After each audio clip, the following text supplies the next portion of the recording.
importance of avoiding lagwa, which is sort of usually translated as vain talk, meaning sort of the talk that has no purpose. But lagwa is a very general term. It encompasses many different things. It is one of the general terms used to describe what is called the afatul lisan, the vices of the tongue. And for example, Ghazali in his Ihya Ulumuddin lists 20 different subcategories for these sort of vices. Some of them are very obvious that I don't think we need to talk about in detail today, such as lying, such as swearing, such as ghiba.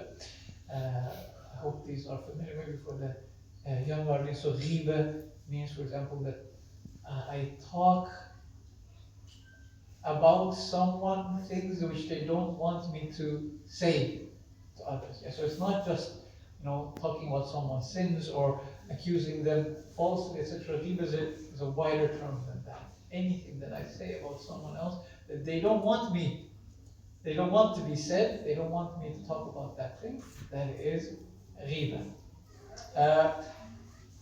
And some of them are maybe a bit more debatable. With Ghazali lists, like for example, ridicule, joking, not ridicule, but joking, making jokes. So maybe this is, we don't want to say, okay, joking is haram. However, obviously it can lead to haram things such as ridiculing, which we'll mention.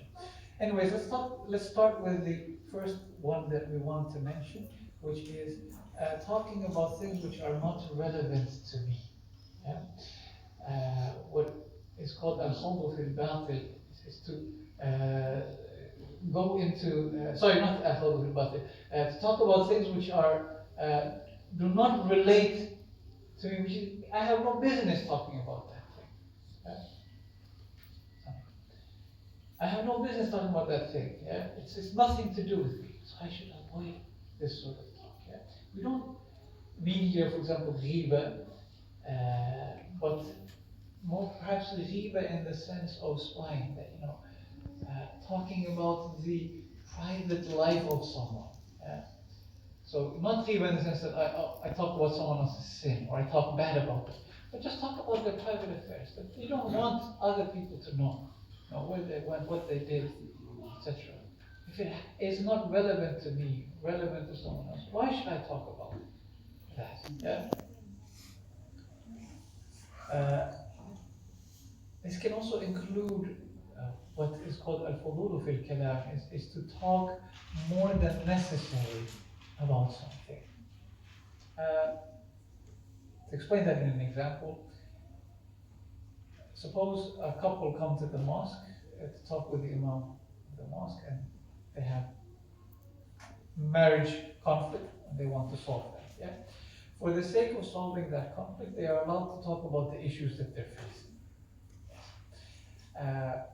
in that private setting. So, for example, let's say the husband says, "My wife's sister interferes in our marriage and is creating troubles for us." He's allowed to say this for the sake of solving the issues, right? Because there is a purpose of talking about it. But then if he goes on and talks more than necessary, he says, and she has problems with her own husband as well. Now this is extra. We did not need this. There was no need to mention this. Yeah? She is not here to talk about the sister. She's not here to talk about her problems with her husband. If she wants to, that's her prerogative. She can come and discuss them. But it has nothing to do with solving the problems of the couple who are there. The fact that she has problems with her husband is extra information that was not needed. So don't talk more than necessary. That's a good advice. Second is what is called jidal, is to argue unnecessarily about things. To be argumentative. Sometimes there is a debate to settle what is right and what is wrong. This is good. Sometimes there is a debate about convincing someone who doesn't know the truth, understand the truth. This is good. But sometimes we debate, or some people they debate for the sake of debating. Yeah? Or they debate about things which they're not qualified to debate about. This is bad. And we have many hadith, for example, the Prophet or the Imam, they would come upon a group of people who are debating about some matter which they had no knowledge of. And they would then comment that you should not talk about this issue. People have gone astray because of talk about it. What they mean is, we're not qualified.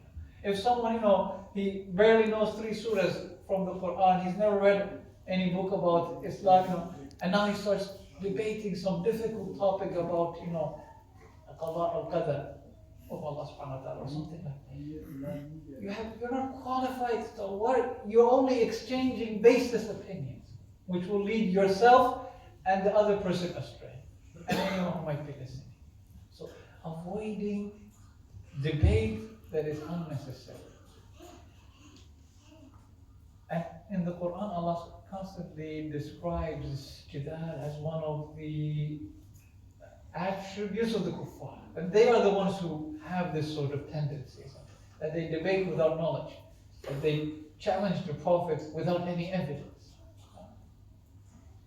Thirdly is what I mistakenly mentioned before, al-khawbu fil batil, is to talk about batil things. To talk about batil things. What we mean by that is anything that is batil, to talk about it is also forbidden. Yeah? So this can be, for example, talking about planning to commit a sin. Yeah?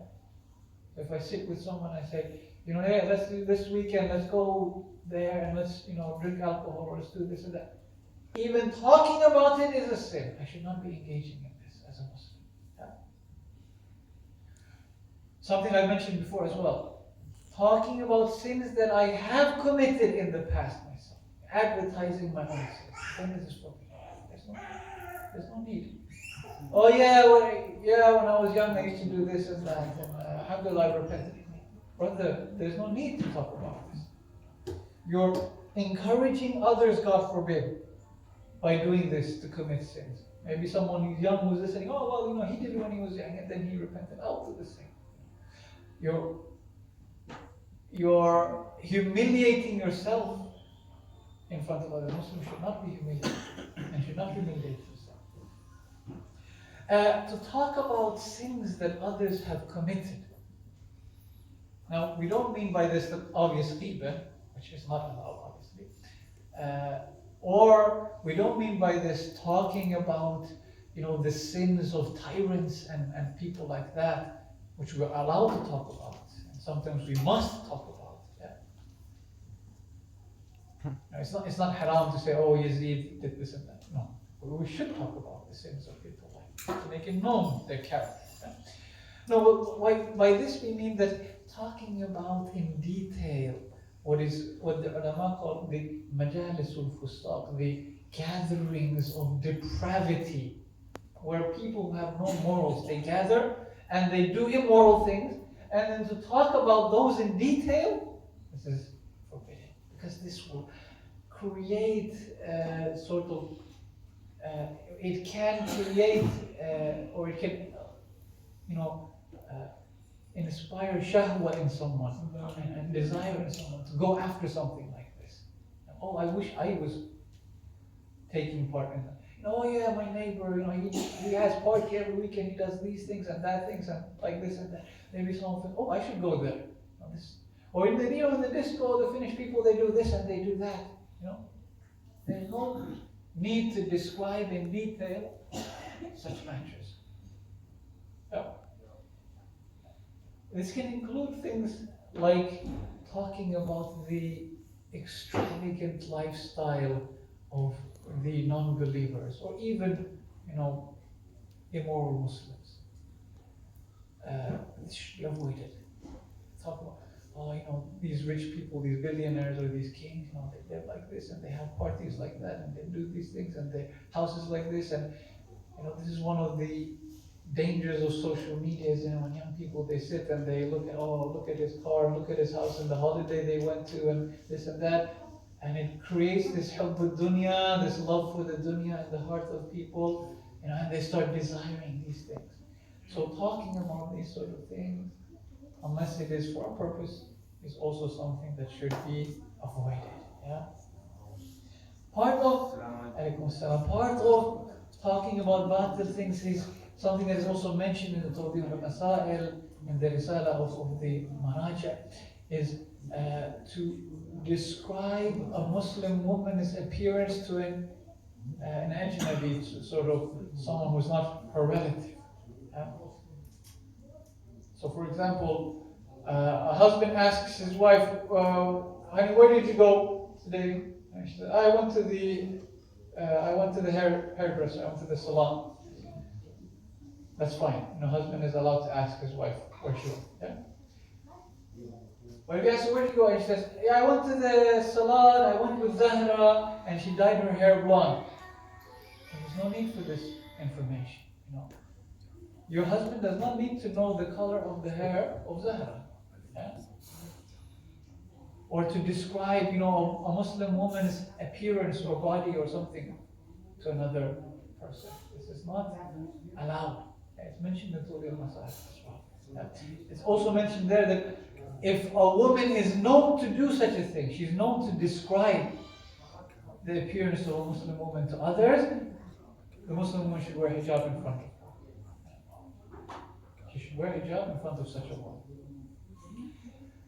Fourth, I don't know, I talked a long time, is to ridicule others. Yeah, Allah says in the Quran, so we said, joking, we don't want to say humor is forbidden, joking is forbidden, no? But we have to also be careful that it doesn't go, it's easy to go into forbidden things from that. Yeah. They say that humor is almost always about ridiculing someone or some group or something. Yeah, there's always an aspect of ridicule there. So we have to avoid ridiculing people. Unfortunately, even in this mosque, I see sometimes people, when they're joking, they will, for example, ridicule someone's appearance. Oh, he's very tall, he's very short, or he's very fat, or he's very thin, or he is bald, or his hair is long, or his nose is like this. There is this sort of ridicule. We might think it's just a joke and it's fine and we're just friends together, but it can really be hurtful to another person sometimes. We have to be careful with that. Yeah. We have to be careful that we don't, or even if the other person says it's fine, many times they might say it's fine, but inside it might be hurtful to them, and we need to avoid. There's other ways of humor, there's other ways of having fun without putting someone else down in front of others. Fifth is to reveal the secrets of others. If someone tells me something that is a secret, I should not tell that to anyone else. Yeah. It can be ghibah, or it is ghibah, because ghibah is always general term, talking about something that someone else doesn't want to talk about. But it's also breaking an ahd, a promise. Even if they don't say, even if I tell someone a secret and I say, I don't tell them, please don't tell anyone else. But it's understood that I'm telling you this in confidence, that this is a secret. And I came and confided this to you, even if I didn't say it literally, please don't say this to someone else. But it's understood. I should not. That it's haram for me to go and say that to someone else. Yeah? There's an ahd, a promise that has been made between two people, and the believers should always keep their promises. And we pray to Allah subhanahu wa ta'ala that He protects our tongues from these and all other vices, and that He forgives us our sins. ببركة الصلوات على محمد وعلى آله.